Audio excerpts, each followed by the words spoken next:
வணக்கம். ஸ்ரீ காளியம்மன் ஸ்ரீ காளியம்மனை இப்படி நான் உங்கள் அன்பு சோதரி அன்பு நின்று கத்துக்கிறேன். நம்ம இன்னைக்கு பார்க்க போறது வந்து ஆடி மாத சிறப்புகள் வரிசையில ஆடி பெருக்கு, அதாவது 18ஆம் பெருக்கு பத்தி நம்ம பார்க்க போறோங்க.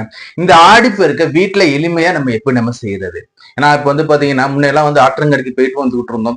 இப்ப வந்து பாதி பேர் இந்த நகரமயத்தில் நம்ம இருக்கும்போது வந்து பாத்தீங்கன்னா எனக்கு வந்து ஆறுகள் பக்கத்துல கிடையாது சார், ஆறுக்கு போக முடியாது சார் நினைக்கிற நீங்க வீட்டுல எப்படி வந்து எளிமையா இந்த 18ஆம் பெருக்கு நம்ம வந்து சிறப்பா சிறப்பா செஞ்சு அந்த அம்பிகையோட அருள் எப்படி நம்ம பெறுறதுங்கிறது தெளிவா பார்ப்போங்க. அதே மாதிரி வந்து பாத்தீங்கன்னா இந்த ஆடிப்பெருக்கு நம்ம வாங்கக்கூடிய பொருள் என்ன, முக்கியமா இந்த ஆடிப்பெருக்குல வாங்கக்கூடிய பொருள் என்ன, எந்த பொருள் வாங்கினா நம்முடைய கஷ்டம் நீங்கி செல்வம் நிறையும் சொல்லிட்டு என்ன பொருள் வாங்க நம்ம ஆடி நம்ம பார்ப்போம். அதே மாதிரி வந்து இந்த ஆடிப்பெருக்கு அன்னைக்கு நம்ம வந்து தாலி கயிறு எப்படி மாத்தணும், தாலி கயிறு எப்படி நம்ம மாத்தணும் பார்ப்போம். அதே மாதிரி வந்து பாத்தீங்கன்னா இந்த வீடியோல வந்து இந்த பழைய தாலிகள்ல உள்ள, அதாவது வந்து தாத்தா பாட்டி இந்த முன்னோர்கள் வந்து வாழ்ந்த அவங்க அணிந்த அந்த தாலியில இருக்கக்கூடிய அந்த உபகாரம் சொல்லக்கூடிய தாலியோட அந்த குண்டு மாங்காய் ஏதாச்சும் ஒண்ணு இருக்கு பாத்தீங்கன்னா அது கொடுத்துருக்காங்க. அதை நான் மாத்தலாமா வேணாமா நம்ம தெளிவா இதுல. அப்போ இந்த வீடியோவை ஸ்கிப் பண்ணாம முழுசா நீங்க பாருங்க. நம்ம சேனலை சப்ஸ்கிரைப் பண்ணி வச்சுக்கோங்க. ஃபர்ஸ்ட் டைம் இப்பதான் வீடியோ பாக்குறீங்க, இல்ல சார் நான் வந்து கண்டினியூஸா வீடியோ பார்த்துட்டு இருக்கேன் சார், நான் சப்ஸ்கிரைப் பண்ணவே மாட்டேன் சார், நம்ம சேனல் சப்ஸ்கிரைப் பண்ணி வச்சுக்கோங்க. உங்களோட விலை மதிப்பு இல்லாத இந்த பொண்ணான சப்ஸ்கிரைப் பண்ண எனக்கு கிளிக் பண்ணி கொடுங்க. அதே மாதிரி நம்ம வீடியோக்கு மறக்காம லைக் பண்ணுங்க. இந்த வீடியோ உங்க ஃப்ரெண்ட்ஸ் கூட நம்ம இந்த வீடியோ ஷேர் பண்ணி விடுங்க. நான் என் தந்தையின் மறுபடியும் வணங்கி கொண்டு இப்போ வாங்க இந்த ஆடி பெருக்கு எப்படின்னு பார்த்துட்டு வரும். ஆடி பெருக்கு இந்த பேர்ல உங்களுக்கு பெருக்கு இருக்குங்க. அதாவது எப்படின்னா நம்ம எதை நோக்கி நம்ம ஆடி பெருக்கு நம்ம செலிப்ரேட் பண்றோமோ, அந்த ஆடி பெருக்கு நம்ம எதை நம்ம வாங்கிட்டு வரோமோ அது நமக்கு பன்மடங்காக பெருகும் சொல்லக்கூடிய பெருக்கி கொடுக்கக்கூடிய தினம் இந்த ஆடி பெருக்கு. சார் இந்த ஆடி பெருக்கு எப்படி சார் வீட்டை செலிப்ரேட் பண்றதுன்னா, இந்த ஆடி பெருக்கு நம்ம செலிப்ரேட் பண்றதுக்கு முதன்மையானது காவிரி தாய். இந்த காவிரி தாய் வந்து பாத்தீங்கன்னா தென் தமிழகத்தை வந்து செழுமையாக்கக்கூடிய இந்த காவிரி தாய்க்கு நம்ம நன்றி தெரிவிக்கக்கூடிய நாள்ங்கிறது வந்து இந்த ஆடி பெருக்குன்னு சொல்லும். அதே மாதிரி ஆடி பெருக்கு அன்னைக்கு தான் காவிரி தாய் நம்ம உதவி வந்தாங்கன்னு சொல்லக்கூடிய பழைய வரலாற்று கதை. இந்த ஆடி பெருக்கு நம்ம எல்லாருக்குமே தெரியும், உருவான கதை. நம்ம சேனல் அடுத்த வீடியோஸ் கொடுத்துருக்கோம், எடுத்து நீங்க பாருங்க. இந்த ஆடி பெருக்கு எளிமையான வீட்டை எப்படி சார் பண்றது பாத்தீங்கன்னா, நம்ம வீட்டுல நீர் வரக்கூடிய பாதைகள் எல்லாத்தையுமே சுத்தம் பண்ணுங்க. சுத்தம் பண்ணி அதுக்கு வந்து பூ போட்டு மஞ்சள் குங்குமம் வைங்க. எப்படி சார் நீங்க சொல்றீங்கன்னா, நம்ம வீட்டுல கிணறுகள் இருக்கா, கிணறு சுத்தி தூசு குப்பையெல்லாம் சுத்தம் பண்ணிட்டு கிணறுக்கு ஒரு பொட்டு வச்சு கொஞ்சோண்டு பூ போடுங்க. வீட்டுல பம்பு செட் தான் சார் இருக்கு, எனக்கு போர்வெல் சார், நான் போர்வெல்ல அந்த மோட்டர் ரூம் சுத்தம் பண்ணிட்டு அங்க பொட்டு வச்சு பூ போடுங்க. மோட்டார் அந்த குழாய் வருது பாத்தீங்கன்னா, அந்த குழாயில வந்து ஒரு பூவை வச்சு பொட்டு வைங்க. வீட்டுல கூட அந்த டேப் எல்லாம் பாத்தீங்கன்னா அந்த பைப்பு குழாய்கள் எல்லாத்தையுமே சுத்தம் பண்ணிட்டு அதுல இல்லாத மஞ்சள் குங்குமம் பொட்டு வச்சு கொஞ்சோண்டு பூவை போட்டுருங்க. பூவை போட்டுட்டு வீட்டுல என்ன பண்ணா நல்ல விளக்கு ஏத்துங்க. சிலர் வந்து குத்து விளக்கு ஏத்துவாங்க, சிலர் நல்ல விளக்கு ஏத்துவாங்க. ஏத்தி வச்சுட்டு நம்ம என்ன பண்ணணும்னா, நம்ம வீட்டுல காவிரி தாயை ஆவாகனம் பண்ண இல்லைங்களா, காவிரி தாய் உங்களுக்கு பிடித்த நீர்நிலை தெய்வம் எதாக இருந்தாலும் சரி என்ன பண்ணுங்க, ஒரு சுத்தமான பாத்திரத்துல என்ன பண்ணுங்க, உங்க வசதிக்கு ஏற்ப பெரிய லெவல சின்ன லெவல என்ன பண்ணுங்க, சுத்தமான தண்ணியை நிரப்புங்க. சுத்தமான தண்ணியை நிரப்பிட்டு என்ன சார் பண்ணணும், அதுல கொஞ்சோண்டு மஞ்சத்தூள் போடுங்க, 1 அல்லது 3 மலர்கள் அதுல போடுங்க.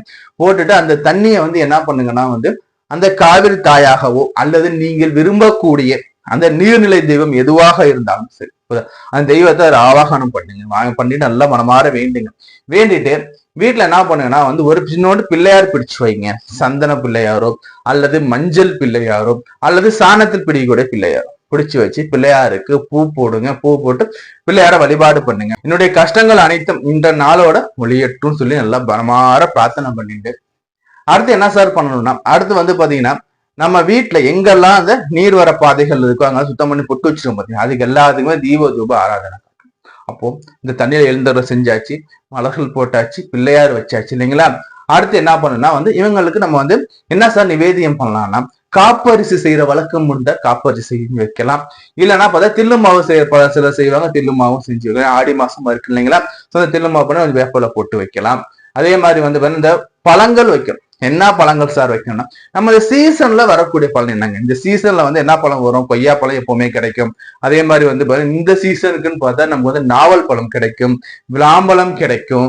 சோ அது மாதிரி என்னென்ன பழங்கள்லாம் உங்களுக்கு கிடைக்குமோ அதெல்லாம் ஒரு இலை போட்டு இலையில வச்சு எல்லாம் இந்த பழங்களை வச்சு நிவேதியம் பண்ணுங்க. நிவேதியம் பண்ணிட்டு என்ன பண்ணுங்கன்னா சூடம் சாம்பிராணி பத்தி இதை என்ன பண்ணுங்கன்னா பகவானுக்கு காமிங்க. அந்த விநாயக பகவானுக்கு காமிச்சிட்டு நம்ம வந்து ஆவாகனம் செஞ்சு வச்சிருக்கோம் இல்லைங்களா அம்பாள், அந்த அம்பாளுக்கும் வந்து பண்ண இந்த சூடம் கற்பூரம் சாம்பிராணி காமிச்சிட்டு நம்ம வீட்டுல வந்து நீர் வர்ற பாதைக்கு எல்லாத்தையும் பொட்டு வச்சு பூ போட்டோம் பாத்தீங்களா, அது எல்லா இடத்துக்கும் வந்து பாத்தீங்கன்னா சூடம் சாம்பிராணி கற்பூரம் 3த்தையும் காமிங்க. காமிச்சு நல்லா மனசார வேண்டிக்கோங்க. புரியுதா? நல்லா மழை பெய்யணுமா, அதே மாதிரி அளவோட பெய்யணுமா, அளவுக்கு அதிகமா பெஞ்சு எந்த ஒரு சேதாரமும் இருக்கக்கூடாதுமா, சரியான மழை மாதம் மும்மாறி பொழியணுமா, விவசாயங்கள் எல்லாமே செழிக்கணும்னு சொல்லி மனமாற வேண்டிட்டு என்ன பண்ணணும், இந்த தண்ணியை என்ன பண்ணுங்கன்னா வீடு முழுக்க தெளிச்சாலும் சரி, தெளிச்சுட்டு, ஏன்னா தெளிக்கும் போது இது வந்து அம்பாலாக நினைச்சு தண்ணி இல்லைங்களா, வீட்டுல தெளிக்கும் போது வீட்டுல விட இந்த தீய சதை வெளியேறி போயிடும். அதே மாதிரி கொஞ்சம் கொஞ்சம் உள்ளுக்கு சாப்பிடு. இது வந்து பாத்தீங்கன்னா நம்ம வீட்டுல நம்ம வந்து இந்த எளிய முறை நம்ம செய்யக்கூடிய அமைப்பு. அடுத்து நம்ம பார்க்கக்கூடியது வந்து பாத்தீங்கன்னா தாலி சரடு மாத்துறது. தாலி கயிறு, தாலி சரடு வீட்டுல எப்படி சார் மாத்துறது? இந்த ஆடி பெருக்கு அன்னைக்கு வந்து புது தாலி மாத்துவாங்க. இப்ப வந்து பாத்தீங்கன்னா வருஷம் சில தாலி மாத்திக்கிட்டே இருப்போம். பாதி பேர் என்ன பண்ணுவாங்கன்னா வந்து இந்த திருமணமான தம்பதிகள் வந்து பாத்தீங்கன்னா இன்றைய நாள்ல வந்து தாலி கயிற்றுல இருந்து தாலி செயினுக்கு மாத்தி போடுற நாள் இந்த நாள் உட்கார்ந்தது. சார் இந்த நாள் வந்து பாத்தீங்கன்னா வெள்ளி செவ்வாய் ஞாயிறு பெருக்கு வந்து எப்படி சார் மாத்துறதுன்னா, ஆடி பெருக்க பொறுத்த வரையில் வெள்ளி செவ்வாய் ஞாயிறு எந்த வித தோஷமும் கிடையாது. இன்றைய நாள் ஆடி பெருக்கு வெள்ளிக்கிழமை வந்தாலும் நம்ம தாலி கயிறு மாத்திக்கலாம், ஆடிப்பெருக்கு செவ்வாய்க்கிழமை வந்தாலும் மாத்திக்கலாம், அதே மாதிரி ஞாயிற்றுக்கிழமை வந்தாலும். இதுக்கு நாள் நட்சத்திரம் திதி எதுவும் பார்க்க வேண்டிய அவசியம் இல்லை. இந்த 18ஆம் பேர் சொல்லக்கூடிய ஆடிப்பெருக்கு எப்படி சார் நான் தாலி கயிறு மாத்துறது? இப்ப வந்து பாத்தீங்கன்னா புது தாலி கன்னிவசா நீங்க மாத்திக்கிறாங்க. புது தாலி எப்படின்னா வருஷம் மாத்திரவங்க என்ன பண்ணுவாங்கன்னா வந்து கழுத்துல வந்து ஒரு மஞ்சள் நூலை கட்டிட்டு என்ன பண்ணுவாங்கன்னா இந்த தாலியை வந்து எடுத்து அந்த பிள்ளையார் பிடிச்சு வச்சிருக்கோம் பாத்தீங்களா, அந்த பிள்ளையார் பாதத்துல வச்சுட்டு புது தாலி கோத்து வச்சுன்னா புது தாலியை வந்து கணவர் கையில கொடுத்தோ அல்லது வயதில் அதிகமாக இருக்கிற சுமங்கலி கிட்ட கொடுத்தோ மாத்தி கொள்ளலாங்க. இது வந்து மரபு மாத்திட்டே வரும். இதுல வந்து சார் தாலி சரடு எப்படி சார் நம்ம பண்றதுன்னா, இப்ப வந்து இப்பதான் சார் கல்யாணம் ஆகிருக்கு, கல்யாணம் ஆகி 1 மாசம் தான் சார் ஆகுது. இதுல நான் வந்து இவங்களுக்கு வந்து இந்த தாலி கயிறு தாலி செயின் மாத்தி கொடுக்கலாமா, தாலில குண்டு ஆட் பண்ணலாமா, இல்ல மாங்காய் உங்களுக்கு என்னென்னலாம் ஆட் பண்ணணும்னு விருப்பம் இருக்கோ ஒத்தப்படையில என்ன பண்ணுங்கன்னா நீங்க மாத்தி இந்த நாள்ல போட்டுக்கலாம். கணவன் கையில கொடுத்து போறது சிறப்பு. அப்படி இல்லைன்னு சில சார் கணவர் வெளிநாட்டுல இருக்காரு சார், தொழில் நிமித்தமா வேலைக்கு போயிட்டாரு சார், வீட்டுல கூடிய மூத்த சுமங்கலி அவங்க கையில கொடுத்து இந்த கழுத்துல போட சொல்லிட்டு நீங்க என்ன பண்ண அவங்கள்ட்ட ஆசீர்வாதம் வாங்கலாங்க. சரி, இதுல வந்து பாத்தீங்கன்னா அடுத்த ஒரு கேள்வி சார், எங்க வீட்டுல வாழ்ந்த முன்னோர்களுடைய அந்த தாலியில இருந்து எனக்கு ஒரு உபகரணம் கொடுத்துருக்காங்க சார், எனக்கு ஒரு மாங்காய் கொடுத்துருக்காங்க சார், இல்ல குண்டு கொடுத்துருக்காங்க, சேர்த்து போட சொல்றாங்க சார். முன்னோர் தாலியில நான் இந்த தாலியில சேர்த்து நான் போடலாமா சார்? நான் முன்னோர்கள் தாலியில இருக்கிறது நம்ம வந்து இதுல சேர்த்து போடுறது நம்மளை பொறுத்த வரைக்கும் வேண்டாம் தான் சொல்லுவோம். ஏன்னா ஒருத்தவங்களுடைய திருமாங்கல்யங்கிறது அவங்களுக்கு மட்டும்தான் அது பேசுமே தவிர அடுத்தவங்களுக்கு போடும்போது அது வந்து அந்த அளவு எஃபெக்டிவ் கொடுக்க போறது இல்லை. சோ என்ன பண்ணுங்க, அவங்க கொடுக்கக்கூடியதை வந்து கொடுத்துட்டாங்களே சார்னா ஒரு கடையில எடுத்துட்டு போங்க, அதை போட்டுட்டு அதை விட அட்லீஸ்ட் 1 கிராம் ஆச்சு கூட குறையக்கூடாது, அட்லீஸ்ட் 1 கிராம் ஆச்சு கூட அதுக்கு மேல எவ்வளவு உங்களுக்கு வசதிக்கு முடியுமோ நீங்க கூட போட்டு வாங்கி அது உங்க தாயில சேர்த்துக்கோங்க. சொல்றது புரியுதுங்களா? ஒருத்தவங்களோட தாயில இருக்கு, நம்ம தாயில சேர்த்து போடக்கூடாது.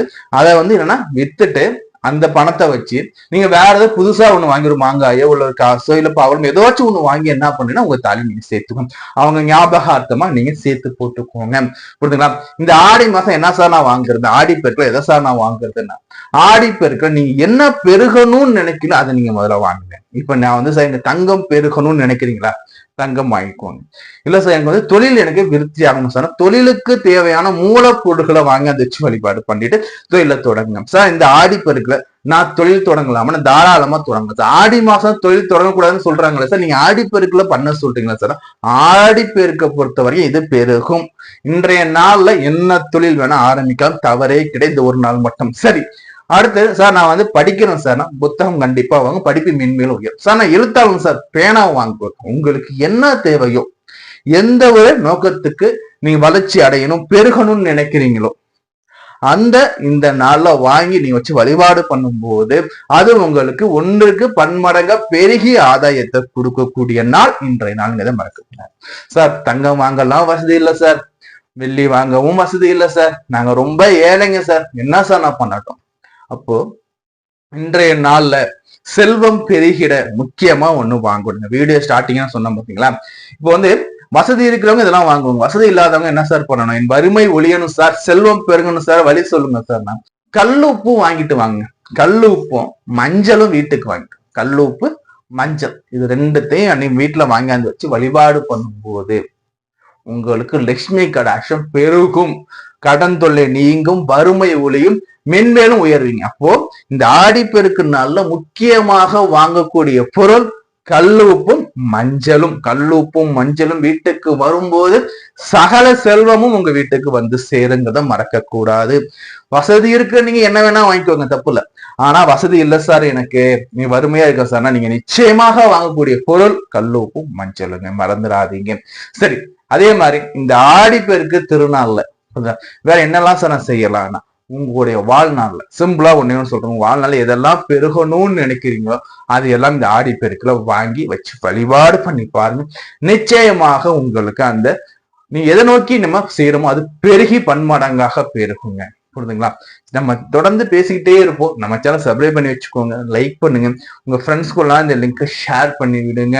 உங்களுக்கு ஜாதகம் பார்க்கணும், இல்ல ஜாதக வழியில குடும்ப பிரச்சனைகளுக்கோ அல்லது தொழில் வரக்கூடிய பிரச்சனைகளுக்கோ இல்ல திருமண தடைகளுக்கோ, குழந்தை பாக்கியம் இல்ல நீங்க குழந்தை பாக்கியம் கிடைக்குமாங்கிற கேள்விகளுக்கும் சரி, ஜாதக வழியில தீர்வு வேணும் விருப்பப்படுற நீங்க ஸ்கிரீன்ல நம்பர் கொடுத்துருக்கேன், கால் பண்ணுங்க, டெக்ஸ்ட் பண்ணுங்க, அப்பாயின்மெண்ட் வாங்கிக்கோங்க. நான் உங்கள் அன்பு தோழன், அன்பு கார்த்திக் ரகுராமன். நன்றி, வணக்கம்.